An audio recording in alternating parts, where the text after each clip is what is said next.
తెలుగువారి number 1 choice Telugu matrimony.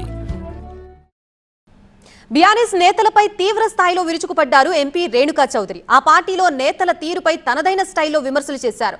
రానని అనుకున్నారా, రాలేనని అనుకున్నారా, నేను లోకల్ అంటూ ఖమ్మం జిల్లా నేతల్ని హెచ్చరించారు. అక్కడ దిక్కులేని పార్టీ అది కేసీఆర్ది. అసలు కేసీఆర్ ఎవడో, కేటీఆర్ ఎవడో, కవితమ్మ ఎక్కడో, హరీష్ రావు ఇంకెక్కడో, వాళ్ళకే దిక్కు విధానాలు తెలియని వాళ్ళు ఇవాళ ఇష్టం వచ్చిన నోటుకొచ్చిన విమర్శలు వేస్తూ పోతున్నారు, అబండాలు వేస్తూ పోతున్నారు. పచ్చి అబద్ధాలు అనేది అందరికీ తెలుసు. కాంగ్రెస్ పార్టీ ఆయనకు పునాదేసి ఎమ్మెల్యే ఇచ్చి అన్నీ చేస్తే దిక్కుమాలిన బతుకు ఇవాళ ఓడిపోయి అక్కడ పిండాలు పెట్టే కార్యక్రమాలు ఆయన పెట్టుకుంటున్నాడంట. పొరపాటున పాపం దారి తప్పి స్పృహ లేక పిండాలు పెట్టుకోవాల్సింది కేటీఆర్ కేసీఆర్ గవర్నమెంట్కి అయిపోయింది. అది దానికి పిండాలు పెట్టుకుండేది పోయి మాకు పిండాలు పెడతానని బయలుదేరినాడు ఒక మొనగాడు.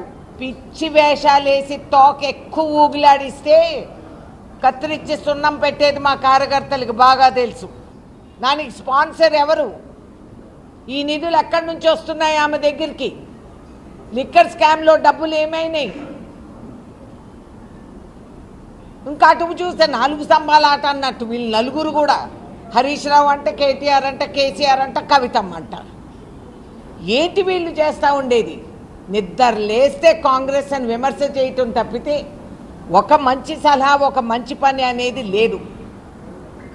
మనకచర్లని ముంచేసి తెలంగాణ హక్కుల్ని తాకట్టు పెట్టి కొంతమంది భ్రమపడుతున్నారేమో, ఎదురు చూస్తున్నారేమో రేణుకా చౌదరి ఇక్కడికి రాదని.